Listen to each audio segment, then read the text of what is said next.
Olá, bom dia. Salmo 141. Nós vimos no Salmo 140 que o salmista estava travando batalhas externas, ele estava lutando contra situações externas a ele. Agora, no Salmo 141, nós vamos ver o salmista lutando com batalhas internas. Aqui dentro dele, ele está em constante luta e é isso que ele vai descrever neste Salmo 141. E mais do que isso, ele vai nos mostrar o caminho para nós vencermos essas lutas internas. Agora, antes de nós começarmos a leitura, eu te pergunto, que tipo de lutas e batalhas aqui dentro podem estar acontecendo conosco? Muitas vezes pensamos, puxa, mas o que pode estar acontecendo aqui dentro? E a resposta é simples, estamos lutando muitas vezes contra um pecado, tem um tipo de pecado que tem nos dominado e nós queremos lutar contra ele. Lutamos muitas vezes diante da palavra de Deus, nós conhecemos a palavra, ouvimos a palavra e o que é que nós temos praticado diante da palavra que nós ouvimos? Como está a nossa fé? Nós ouvimos falar de palavras que deveriam nos encher de fé, que falam sobre vencer e alcançar o impossível nessa terra. E nós temos vencido e alcançado o impossível. Os nossos problemas, eles têm simplesmente, nós temos conseguido vencer os nossos problemas ou eles parecem que são tão grandes que nós não conseguimos vencer. E aí como fica essa situação diante da palavra que diz que nós somos mais do que vencedores? Então tudo isso gera em nós, às vezes estamos em algum tipo de conflito, num relacionamento com o cônjuge, com filhos, dentro da família, seja onde for, e aí diante dessa situação inteira, nós temos a palavra de Deus que nos apresenta uma outra realidade e como nós ficamos, então tudo isso vai gerando dentro de nós, conflitos dentro de nós, talvez dúvidas, incertezas, seja lá o que for. Então o Salmo 141, ele fala sobre isso. E vamos ler o Salmo e vamos ver passo a passo o que o salmista vai fazendo para vencer essa situação. Senhor, a ti clamo, dá-te pressa em acudir-me. Inclina os ouvidos à minha voz quando te invoco. Suba a tua presença a minha oração como incenso. Seja o erguer das minhas mãos como oferenda da tarde. Perceba aqui. Seja o erguer das minhas mãos como uma oferta no final do dia, como uma oferta da tarde. Perceba o que acontece. No final do dia, ele vai erguer as mãos dele como uma oferta ao Senhor. Significa, então, a Bíblia quando fala em mãos, fala em obras. É como se ele estivesse entregando toda a obra que ele realizou ao longo daquele dia ao Senhor. Ao longo do dia, tudo aquilo que ele fez foi preparando uma oferta ao Senhor. A oferta ela é sempre preparada. Toda vez no Velho Testamento que alguém ia oferecer um animal como oferta, como sacrifício, esse animal ele era separado. Esse animal ficava separado dos outros. Depois ele era conduzido ao local, ele era preparado. Inicia-se todo o processo de sacrifício do animal. E aí, ou seja, não era assim por acaso, de repente. Quando Davi fala que no final da tarde ele ergue as mãos dele, significa que isso foi preparado ao longo de todo o dia. Ou seja, como que eu vou resolver os meus conflitos internos? Ao longo de todo o dia, o meu coração e a minha mente estarão no Senhor em tudo aquilo que eu fizer. Eu vou agora me apegar ao Senhor, como diz a palavra, apegar-se ao Senhor. Segurar nele como? Cada relacionamento meu. Tudo aquilo que eu for fazendo, todas as minhas ações, todas as minhas práticas. Então eu vou falar com o meu cônjuge e eu vou escolher uma maneira de falar com ele que vai honrar o meu Deus. Eu vou falar, Senhor, é para ti. Isto daqui é o meu sacrifício, Pai, a ti. Por mais que às vezes o meu cônjuge não esteja agradável comigo naquele dia, ou esteja sendo talvez grosseiro, ou esteja um relacionamento difícil, ainda assim eu vou escolher que as minhas palavras e os meus gestos serão um sacrifício que eu vou oferecer ao Senhor.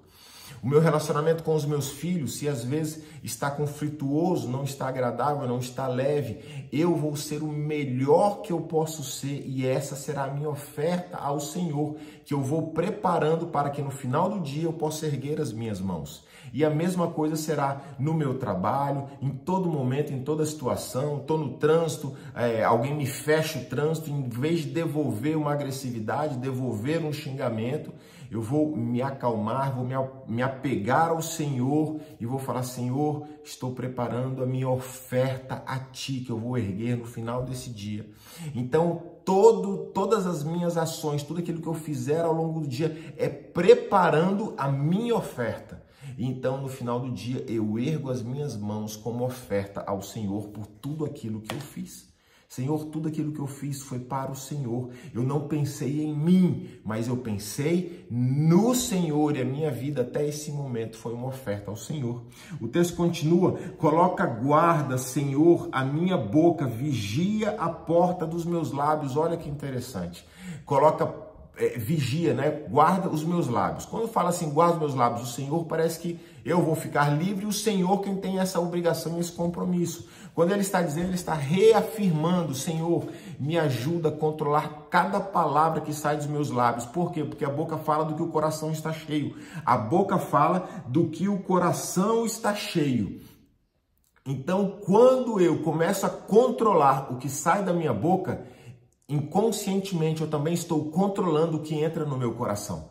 Porque se o que entra no meu coração não é bom, mas o que sai da minha boca é bom, isso daqui vai entrar no nivelamento, e aí aquilo de ruim não entra mais no meu coração. Porque só está saindo aquilo que é bom dos meus lábios, então o meu coração automaticamente só vai se encher de coisas boas. Toda vez que eu pensar em algo ruim, meu coração exclui, porque ele fala: eu preciso de algo bom, porque o que sai dos meus lábios é bom. Então eu vou guardar os meus lábios, proteger os meus lábios, é isso que ele fala aqui. E aí, olha só, o verso seguinte fala justamente do coração. Verso seguinte: não permita que o meu coração se incline para o mal. Por quê? Porque se eu estou controlando os meus lábios, o meu coração automaticamente já está se inclinando para o que é bom. Por quê? Porque ele sabe que ele vai se encher, porque a minha boca está controlando, eu estou controlando a minha boca. Não permito que meu coração se incline para o mal, para a prática da perversidade, na companhia de homens que são malfeitosos. Não coma eu das suas iguarias, ou seja, por mais que possa ser agradável me inclinar para o mal, eu não quero fazer, Senhor. Eu quero controlar cada palavra que sai dos meus lábios, porque fazendo isso eu estarei controlando aquilo que entra no meu coração. E essa será a minha oferta no final do dia a Ti. Esse meu controle, esse meu autocontrole, esse meu domínio próprio, inclusive um dos frutos do Espírito. É o domínio próprio.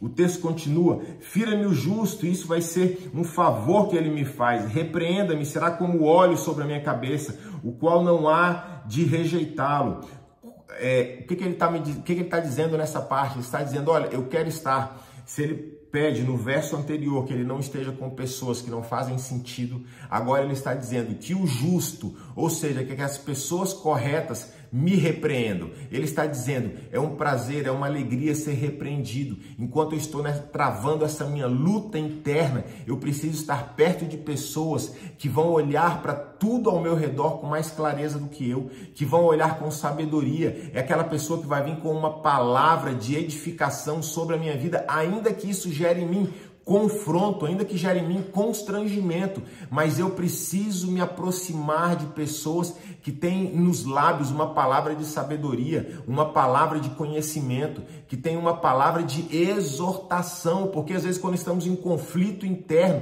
nós nos sentimos perdidos sem saber direito para onde ir. Então eu preciso me aproximar das pessoas certas, e é isso que ele está dizendo aqui. E ele está dizendo mais: essa pessoa certa, quando lançar uma palavra sobre mim, vai ser muito bem vista. Escolha com quem você anda, é fundamental para a vida de quem quer crescer. Diante do Senhor, escolher com quem nós andamos nessa terra. O texto continua, olha o que ele fala: continuarei a orar enquanto os perversos praticam maldade. Continuarei a orar. Ele não falou assim: eu vou começar a orar a partir de agora. Não, eu continuarei, ou seja, ele já fazia isso antes. Meu irmão, entenda uma coisa: a gente deve iniciar as nossas orações quando tudo está bem.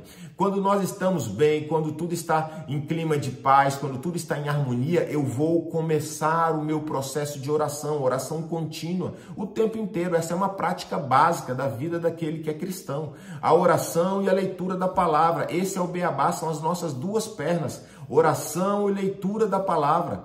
Então, ou seja, o que ele está dizendo? Eu continuarei a orar. Ele já fazia isso antes. A Bíblia vai dizer que Daniel, quando foi perseguido, quando as pessoas foram buscar para armar uma cilada para ele, a Bíblia vai dizer, e Daniel foi orar, como estava acostumado a fazer, já era uma prática regular na vida dele. E não tem nem o que você falar sobre Jesus, então, que continuamente orava. Ele subia aos montes sozinhos para orar, para se encher da presença do Pai. Então, quando ele descia, ele iria somente executar aquilo que na oração ele tinha buscado em Deus, aquilo que ele tinha vivido em Deus. Ele iria praticar tudo aquilo lá. O poder de Deus nessa terra foi alcançado quando? Quando ele orava e curava alguém? Não, quando ele subia ao monte sozinho para orar ao Pai. O texto continua e vai dizer mais. Os seus juízos são precipitados abaixo, mas verso 7, ainda que sejam espalhados os meus ossos à boca da sepultura, quando se lavra e suca a terra.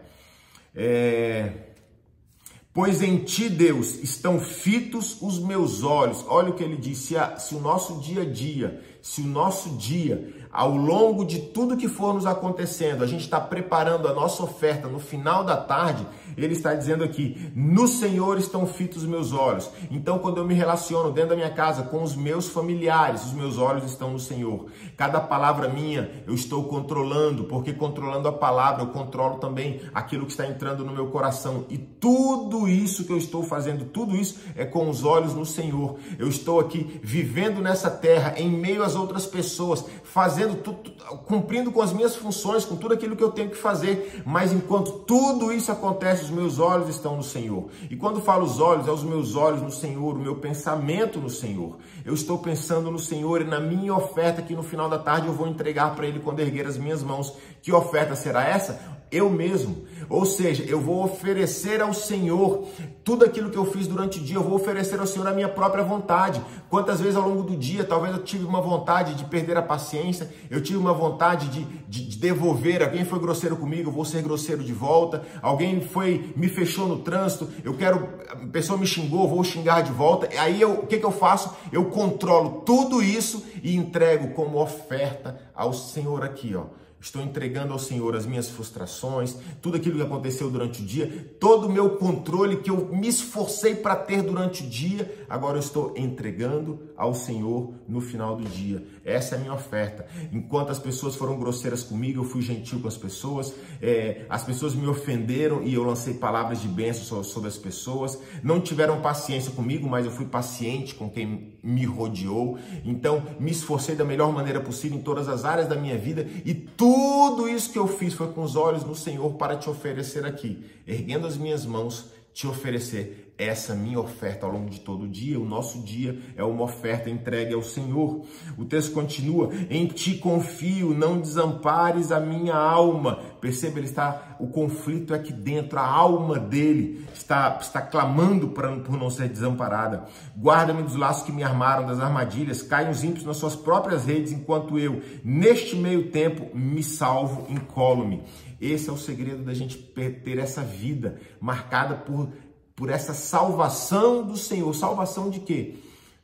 Salvação de nós mesmos. Salvação das nossas próprias grosserias, das nossas ofensas. Sabe por quê? Porque quando alguém me ofende, que eu ofendo de volta, isso recai sobre mim. Esse peso, essa amargura, quando alguém é grosseiro comigo, eu sou grosseiro de volta, esse amargor recai depois sobre mim mesmo. Quando o Senhor está dizendo para nós rejeitarmos tudo isso, eu vou rejeitar, eu vou escolher viver uma vida independente daquilo que fazem comigo. Eu escolho a vida que eu vou ter. Senhor, eu quero ter uma vida baseada no amor, na paciência, no bom senso. Eu quero ter uma vida que se assemelhe à vida que o Senhor tinha. Jesus é um exemplo máximo sobre isso, porque ele entregou aquilo que nunca recebeu, ele amou sem ter sido amado, ele foi bom para com todos sem ter recebido bondade, muito pelo contrário, foi crucificado na cruz por causa de todos os nossos pecados.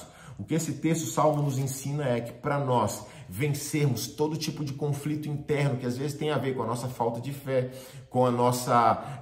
diante das promessas, que são grandes as promessas do Senhor, às vezes a gente se coloca, meu Deus, como é que eu vou viver uma promessa tão grande? Parece que eu não venço problemas pequenos. Como que eu faço isso? O segredo é simples. Oração constante. Guardar os lábios. Oração constante. Guardar os lábios confiar no Senhor e manter os olhos nele durante todo o dia. E tudo que você fizer ao longo do dia é uma oferta ao Senhor. Esses são alguns princípios básicos para nós trazermos calma aqui para dentro. E essa calma aqui de dentro vai acalmar as tempestades do lado de fora. Pois sempre que houver conflitos aqui dentro e aqui fora, aqui dentro prevalece. Aqui dentro vai sempre prevalecer. Esse é o nosso foco. Acalmando aqui, do lado de fora, tudo se acalma. Que Deus te abençoe, hoje e sempre.